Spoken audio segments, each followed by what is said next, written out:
till India becomes the number one country in the world. அப்படிப்பட்ட அற்புதமான தலைவனை பெற்றிருக்கின்றோம்.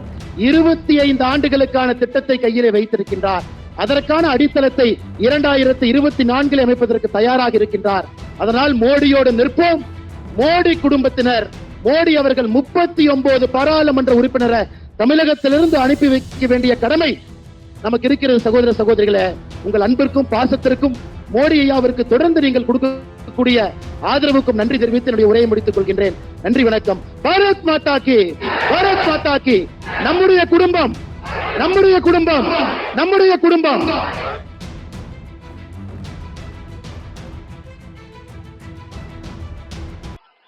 அன்பார்ந்த பெரியோர்களே, தாய்மார்களே, உலகம் போற்றக்கூடிய உத்தம தலைவர் நம்முடைய பாரத பிரதமர் நரேந்திர மோடி அவர்கள் சென்னைக்கு நம்மளை எல்லாம் சந்தித்து பேசுவதற்காக வந்திருக்கின்றார். இதற்கு முன்பு சென்னைக்கு பல முறை நம்முடைய பிரதமர் அவர்கள் வந்திருந்தாலும் கூட இந்த முறை தன்னுடைய குடும்பத்தை பார்ப்பதற்காக வந்திருக்கின்றார்.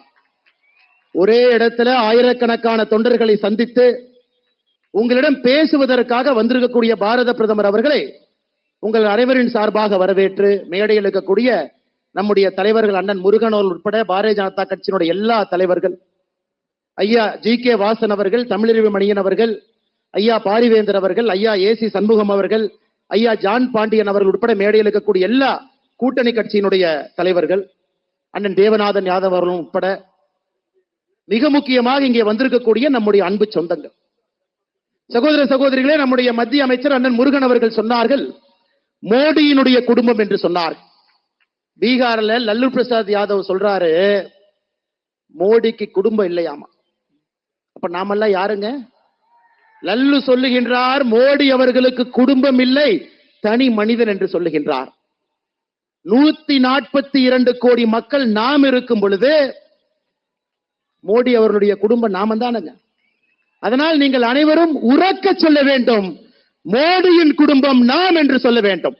மோடியின் குடும்பம், மோடியின் குடும்பம், மோடியின் குடும்பம். ஐயா, இவங்களுக்கு கண்ணு எப்படி தெரியுதுன்னா கோபாலபுரத்தினுடைய குடும்பம் மட்டும்தான் கண்ணுக்கு தெரியும். அந்த குடும்பத்திலே பிறந்து வளர்ந்து அவர்கள் நன்றாக இருக்க வேண்டும் என்று நினைக்கக்கூடிய திமுகவினுடைய குடும்பம்.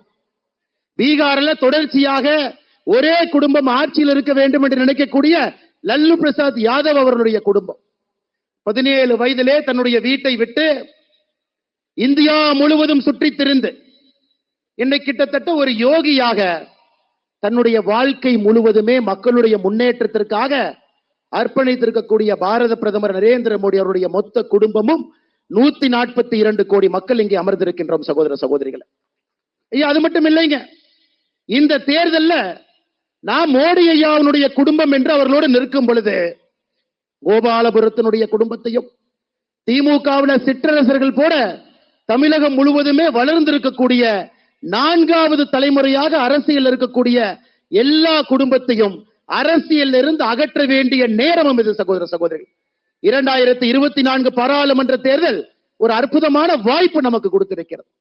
நிச்சயமாக நாம் இதை பயன்படுத்தி மோடியினுடைய குடும்பமாக இருக்கக்கூடிய நம்முடைய தமிழ் சொந்தங்கள் எல்லாம் இந்த முறை பட்டி தொட்டி எல்லாம் 400 எம்பிக்களை தாண்டி மோடி அவர்கள் வரும் பொழுது தமிழகத்திலிருந்து 39 எம்பிக்களையும் அனுப்பி வைக்க வேண்டிய தலையாய கடமை நமக்கு இருக்கிறது. சகோதர சகோதரி, இன்னைக்கு மேடையில மோடி ஐயா அவர்களுக்கு காஞ்சிபுரத்தினுடைய பட்டுல நெய்யப்பட்ட ஒரு சால்வையை போர்த்தணும். அந்த சால்வையில மோடி ஐயாவுக்காக சிறுத்தை புலியை அச்சிட்டு அந்த சால்வையை போர்த்தணும். நிறைய பேர் நினைக்கலாம் எதற்காக மோடி ஐயா அவர்களுக்கு மேடையில காஞ்சிபுரத்தினுடைய பட்டு சிறுத்தை அச்சிட்டு கொடுத்தீங்க. ஐயா, நீங்க பார்த்திருப்பீங்க, மோடி ஐயா அவர்கள் மக்களுக்காக மட்டும் பாடுபடவில்லை, கோடிக்கணக்கான மக்களுக்கு மத்திய அரசினுடைய திட்டங்கள். இன்னொரு பக்கம் பார்த்தீங்கன்னா வாய் பேச முடியாத ஜீவன்களுக்கும் பாடுபட்டு கொண்டிருக்கின்றார். 2014 நாம் ஆட்சிக்கு வந்த பொழுது வெறும் 7910 சிறுத்தை புலி இருந்துச்சுங்க. இன்னைக்கு 75% உயர்ந்து 13,874. அதற்கு நன்றி தெரிவிப்பதற்காக மோடி ஐயா அவர்களுக்கு நம்முடைய மண்ணிலே நெய்யப்பட்ட காஞ்சிபுரம் பட்டை போர்த்தி இருக்கின்றோம். இன்னைக்கு பாத்தீங்கன்னா இன்னொரு அன்பளிப்பு கொடுத்திருக்கிறாங்க. மோடி ஐயா சொல்றாங்க வோக்கல் ஃபார் லோக்கல்.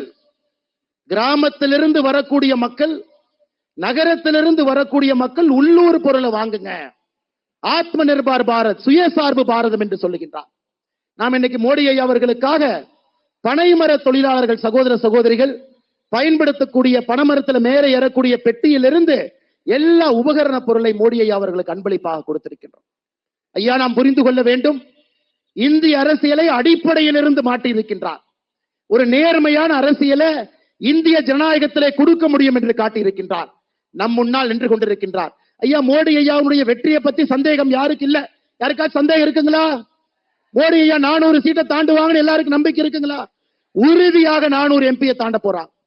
நாம் இன்று செய்ய வேண்டிய தலையாய கடமை, அந்த 400 பாராளுமன்ற உறுப்பினர்களை தாண்டும் பொழுது தமிழகத்திலிருந்து 39 பாராளுமன்ற உறுப்பினர்களை அனுப்பி வைக்க வேண்டும் என்று சபதம் எடுப்பதற்காக சென்னையிலே YMCA மைதானத்தில் நம்முடைய கூட்டணி கட்சி தலைவர்களோடு நாம் அமர்ந்திருக்கின்றோம். சகோதர சகோதரிகள், இன்னைக்கு தமிழகத்தில் நடக்கக்கூடிய திமுக ஆட்சியை பாஞ்சாலி சபதத்திலே மகாகவி சுப்பிரமணிய பாரதி சொல்லி இருக்கின்றான்.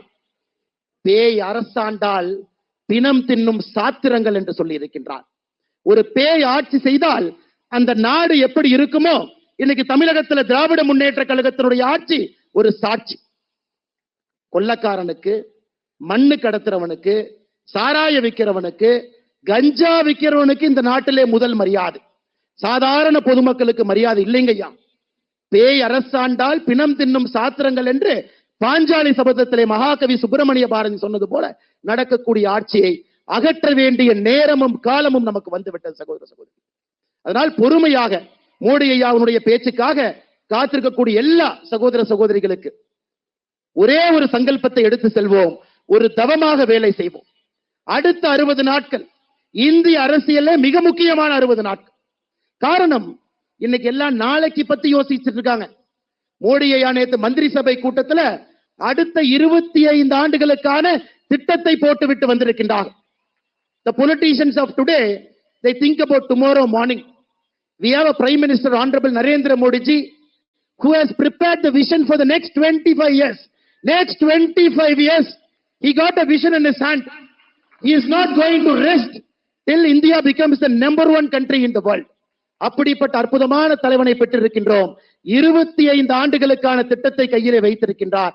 அதற்கான அடித்தளத்தை 2024 அமைப்பதற்கு தயாராக இருக்கின்றார். அதனால் மோடியோடு நிற்போம். மோடி குடும்பத்தினர், மோடி அவர்கள் 39 பாராளுமன்ற உறுப்பினரை தமிழகத்திலிருந்து அனுப்பி வைக்க வேண்டிய கடமை நமக்கு இருக்கிறது. சகோதர சகோதரிகளே, உங்கள் அன்பிற்கும் பாசத்திற்கும் மோடி ஐயாவிற்கு தொடர்ந்து நீங்கள் கொடுக்கக்கூடிய ஆதரவுக்கும் நன்றி தெரிவித்து என்னுடைய உரையை முடித்துக் கொள்கின்றேன். நன்றி, வணக்கம். பாரத் மாதா கி, பாரத் மாதா கி. நம்முடைய குடும்பம், நம்முடைய குடும்பம், நம்முடைய குடும்பம்.